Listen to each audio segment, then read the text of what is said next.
오늘은 우리 교회가 이 청주 땅에 창립된 지 88주년입니다.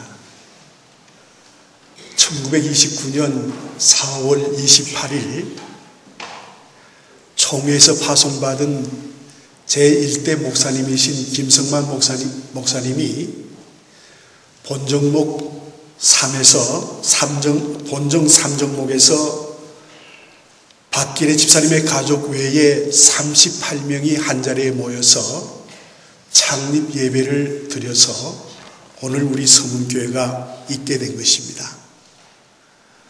88년 동안 하나님께서 우리 서문교회를 지켜주신 것을 여러분 감사하면서 우리 하나님 앞에 이 시간 두 손을 들어서 영광의 박수를 돌려드리십시다.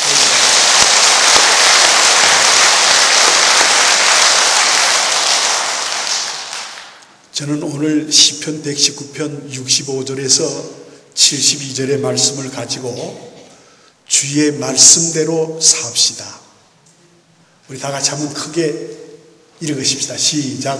주의 말씀대로 삽시다.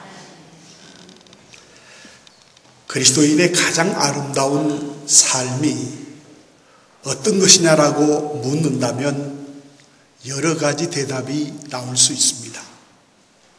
그러나 그 중에 제일 아름답고 존귀한 삶은 주님의 말씀대로 사는 삶입니다. 성경에 나타나는 위대한 신앙의 선배들이나 인생 삶에 승리한 사람들의 경우를 보면 모두가 다 한결같이 공통점이 있습니다. 그 공통점은 뭐냐 하면 주의 말씀대로 살게 하여 주옵소서. 물론 이 주의 말씀대로 산다는 것이 결코 쉬운 일은 아닙니다. 그 이유는 주님의 말씀은 어떤 경우에는 꿀처럼 달콤할 때도 있지만 승뿌리처럼 쓸 때도 있고 또 비단결처럼 부드럽고 우리를 감싸고 어루만져 줄 때도 있지만은 비수처럼 날카롭고 그리고 찌르고 후벼낼 때도 있기 때문입니다. 그렇다고 해서 달면 삼키고 쓰면 뱉는 신앙은 병든 신앙이요, 이 신앙은 고쳐야 하는 것입니다. 여러분, 성경을 많이 읽고 알고 있다는 것도 중요하지만 그보다 더 중요한 것은 주의 말씀대로 사는 것이 더 중요하다는 사실을 꼭 기억하시길 바랍니다. 어떤 장로님께서는 성경을 백독을 하셨다고 저에게 자랑을 하세요. 목사님, 저는 성경을 지금까지 백독을 했습니다. 물론 중요한 일이지요. 그러나 저는 다시 한번 강조합니다. 성경을 백독한 것이 중요한 것이 아니라 한 구절이라도 하나님의 말씀대로 사는 것이 더 중요하다는 사실을 우리 성도들이 깨달으시기를 바랍니다.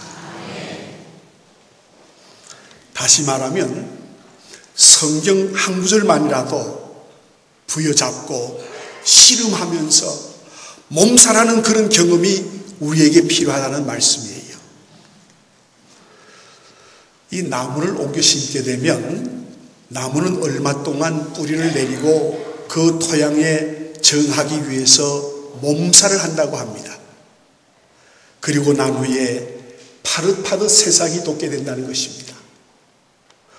우리는 일생 동안 하나님의 말씀대로 살기 위해서는 몸살을 함께 해야 하는 것입니다. 말씀을 지키겠다고 하는 그런 뜨거운 각오와 몸살이 우리 속에 있어야 하는 것입니다. 우리는 크게 두 가지 면에서 말씀에 중점을 두어야 합니다. 그 첫째가 뭐냐 하면 말씀의 개인화가 되어야 합니다. 이 말씀의 개인화라는 쉽게 말씀드리면 오늘 하나님이 주시는 이 말씀이 나와 무슨 상관이 있는가를 찾자는 것입니다. 오늘 우리 하나님께서는 시편 119편 65절에서 72절 말씀을 통해서 여러분에게 교훈하고자 하는 말씀이 있습니다. 그 말씀 속에서 하나님이 나에게 주시는 말씀이 뭔가를 우리가 찾아야 하는 것입니다. 그래야 예배의 승리자가 될 수 있는 것입니다. 우리는 가끔 설교를 들으면서 흘끔흘끔 곁에 있는 사람들을 쳐다보면서 그 사람의 모습을 바라볼 때가 있습니다. 예를 들면 이 설교는 아무개 집사가 들어야 하는데, 이 설교는 우리 며느리가 들어야 하는데, 이 설교는 우리 시어머니가 들어야 하는데, 이렇게 생각하고 옆에 사람들을 보는 경우가 왕왕 있습니다. 그런데 설교는 내가 들어야 돼요. 내가 들어야 그 설교가 우리 속에 다가오는 겁니다. 그리고 변화가 일어나게 되는 거예요. 그래서 설교를 들으면서 이 설교는 누가 들어야 되겠다 하는 태도는 올바른 태도가 결코 아닙니다. 오늘 이 말씀은 주님이 나에게 주시는 말씀이라는 신앙으로 겸손하게 그 말씀을 받아들여야 하는 것입니다. 두 번째, 중요한 것은 말씀의 생활화입니다. 하나님의 말씀을 계행하고 생활했던 사람들은 한결같이 하나님의 축복을 받았습니다. 몇 사람의 예를 들겠습니다.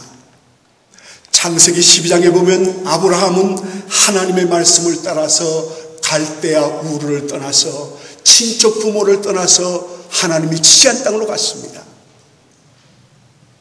여러분, 오늘 이 아브라함이 이사를 갔다, 갈대아 우르를 떠났다, 친척들을 떠났다, 부모를 떠났다, 이 말은 요즘과는 달라요.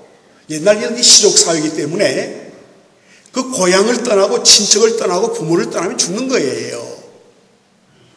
그런데 하나님이 떠나라고 명령하셔서 아브라함은 떠났습니다. 그러면 아브라함이 가는 그곳에 뭐 땅을 잘 닦아놨다든지 그렇지 않으면 집을 지어놓은 것이 아니에요. 하나님은 아무런 준비 없이 광야로 떠나라 그랬어요. 그 말은 무슨 말입니까? 거기에는 희생이 있다는 거예요. 그리고 창세기 22장에 보면 아브라함이 100세에 얻은 아들 이삭을 하나님 앞에 제물로 드리라고 했습니다. 그런데 아브라함은 과감하게 드렸어요. 이 창세기 12장과 창세기 22장에 나타난 하나님의 이 커트라인은 뭐냐 하면, 우리가 다 하나님, 이 믿음의 커트라인이 있는데 하나님의 커트라인이 있어요. 이 12장, 22장에서 보면 중요한 것은 하나님의 커트라인은 희생입니다. 하나님을 위하여 죽어야 한다는 말이에요. 예수는 말했습니다.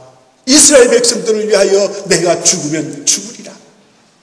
우리는 신앙생활을 분명하게 고백해야 합니다. 나는 하나님을 위하여 내 생명을 드리겠다고.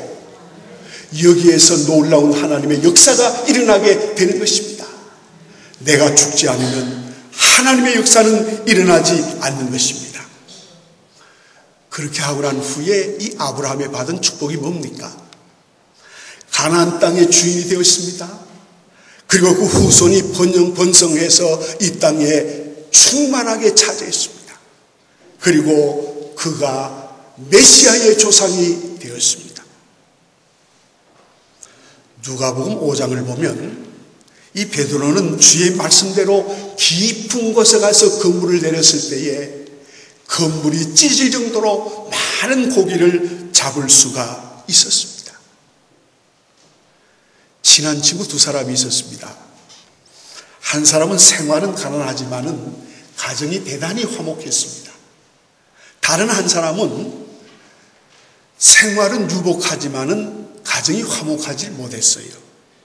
어느 날 늘 가정불화로 속이 상한 이 친구가 화목한 친구의 가정에 친구를 찾아와서, 야, 우리 가정이 좀 화목하게 되기를 원한다. 내가 부자인데 가정이 화목하지 못하다. 화목할 수 있는 비결이 뭐냐? 그렇게 물었더니 이 친구가 오늘 우리 집에 가서 봐. 보면 알게 될 거야. 그리고 집으로 데려갔습니다. 두 사람이 그 집에 도착하자 이 화목한 가정의 식구들이, 아들, 딸, 아내가 나와서, 손자들이 나와서 인사를 하면서 밥상을 차려오는 것이었습니다. 식사가 끝난 후에 아버지가 말합니다.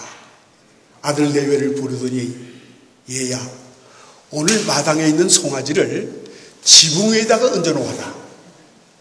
여러분, 이게 말이 됩니까? 그런데 그 자녀들이 예 하고 사다리를 걸치고 멍석을 깔아서 지붕 위에 송아지를 올려놓았습니다.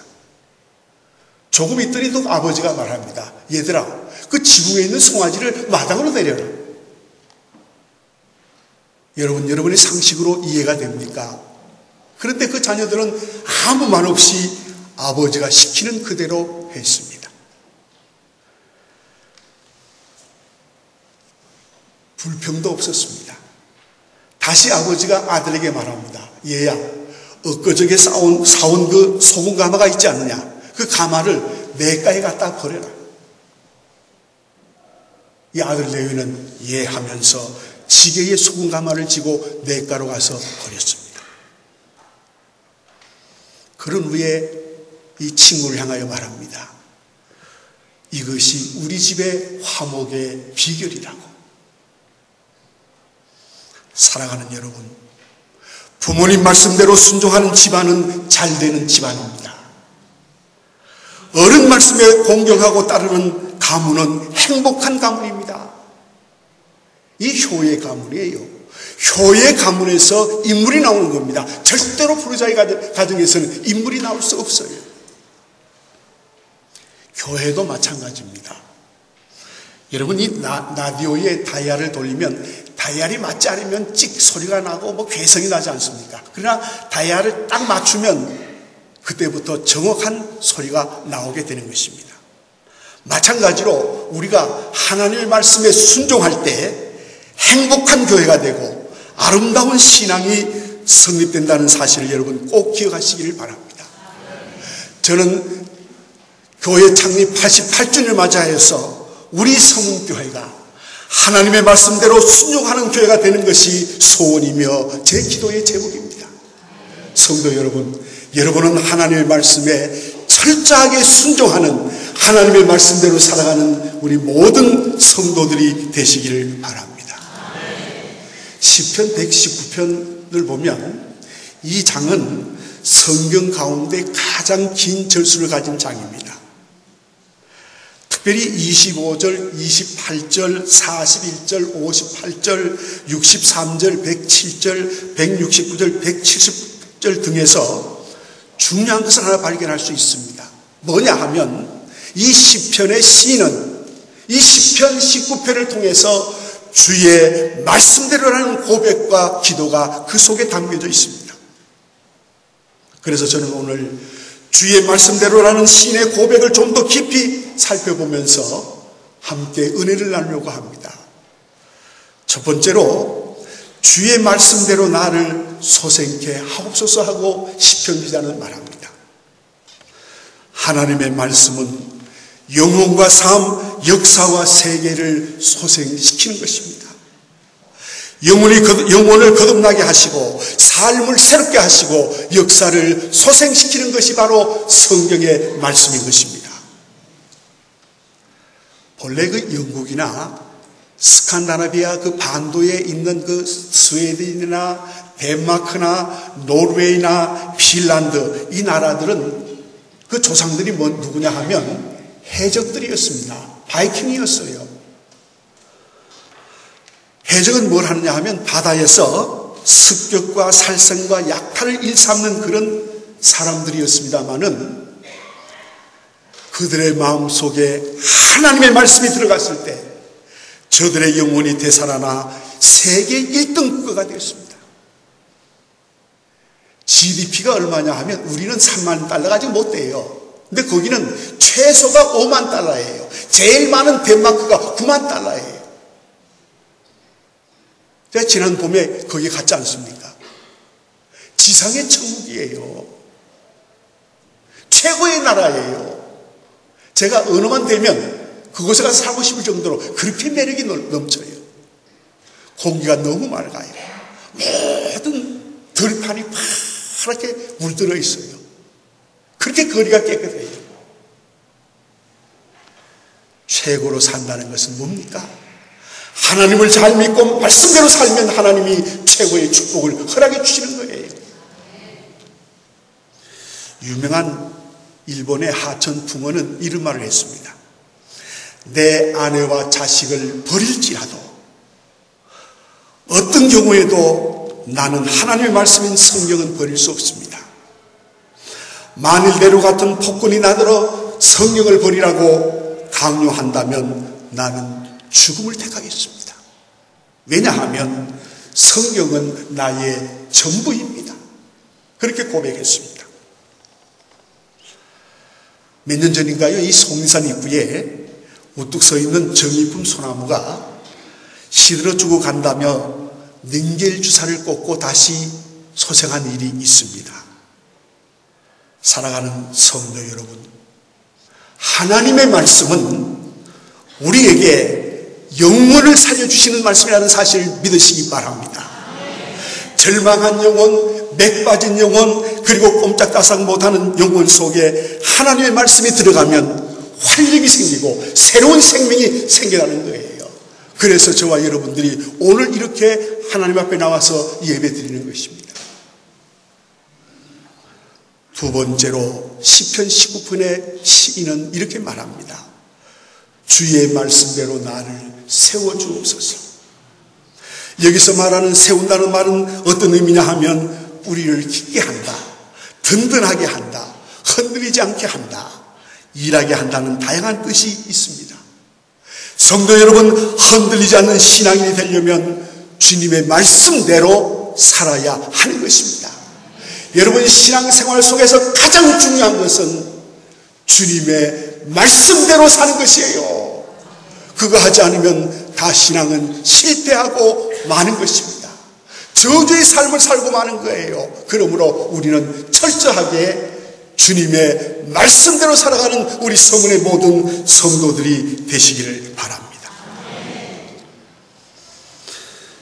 주님의 말씀은 나를 사람답게 세워주셨습니다. 주님의 말씀은 나를 성도답게 세워주셨습니다. 주님의 말씀은 나를 주의 종답게 세워주셨습니다. 그러므로 이 모든 은혜는 하나님께서 우리에게 베풀어 주신 은혜요. 왜 베풀어 주셨습니까? 하나님의 말씀대로 살았기 때문입니다. 그러므로 고민하시기 바랍니다. 하나님, 이제 내 남은 여생은 하나님의 말씀대로 살게 하여 주옵소서. 이것은 내 힘으로, 내 의지로, 인간의 능력으로는 결코 되지 않습니다. 성령님께서 그렇게 해주실 때, 하나님께서 우리를 그렇게 인도해 주실 때 주님의 말씀대로 살 수밖에 없는 거예요. 그러므로 제일 우리가 큰 축복은 내가 주님의 말씀대로 사는 것이 제일 큰 축복이에요. 따라하십시다. 제일 큰 축복은 크게 하세요. 제일 큰 축복은 주님의 말씀대로 사는 것이다. 아멘입니까? 제일 큰 축복은 주님의 말씀대로 사는 것이 제일 큰 축복이에요. 그렇게 살아보세요. 하나님이 우리 생애를 책임져 주십니다. 하나님이 우리 가정을 책임져 주십니다. 하나님이 이 나라를 책임져 주십니다. 왜 이 나라가 지금 어수선하고 어려움을 당합니까? 이유는 하나예요. 이 백성이 주님의 말씀대로 살지 못했기 때문에 이 나라가 지금 어려움을 겪고 있는 거예요.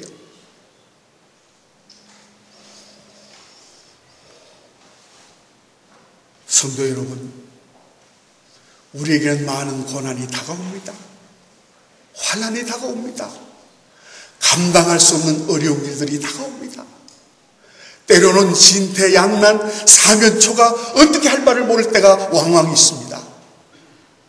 그럴 때 여러분, 다 막혀서도 위에는 열려 있습니다. 하나님은 지금 우리를 보시고 계십니다. 위에가 열려 있다는 것은 무슨 말입니까? 하나님께 기도하라는 말이에요. 여러분, 힘들고 어려울 때 주님의 말씀대로 하나님 앞에 기도하는 성도들이 되시기를 바랍니다. 그래서 베드로전서 5장 10절에 보면 너희를 친히 온전하게 하시며 강하게 하시며 너희의 터를 견고하게 하신다고 주님은 말씀하셨습니다. 우리 교회 창립 88주년을 맞이해서 오늘 우리 사랑하는 성도 여러분 결단하시기 바랍니다. 결심하시기 바랍니다. 하나님 주의 말씀대로 내 남은 여생을 살게 하여 주옵소서. 그러면 우리의 영혼이 소생하게 됩니다. 우리 영혼이 살아나게 됩니다. 우리 영혼이 흔들리지 않습니다. 하나님의 능력으로 굳건히 설 수 있는 것입니다. 그리고 주의 말씀대로 실천하고 인정받고 축복받는 하나님의 자녀가 된다는 사실을 여러분 꼭 믿으시길 바랍니다. 이제 말씀을 다 잊어버리세요. 하나만 꼭 기억하세요. 저를 따라하십시다. 하나님, 내 마지막 여생 주님의 말씀대로 살게 하여 주옵소서. 이게 여러분의 하나님 앞에 고백이 되시기를 바랍니다. 하나님이 이 고백에 귀를 기울이십니다. 그러므로 다시 한번 기회를 줍니다. 말하지 않는 분 없이 다 주님 앞에 이 시간 고백하시기를 바랍니다. 주님, 주님의 말씀대로 살게 하여 주옵소서. 아멘.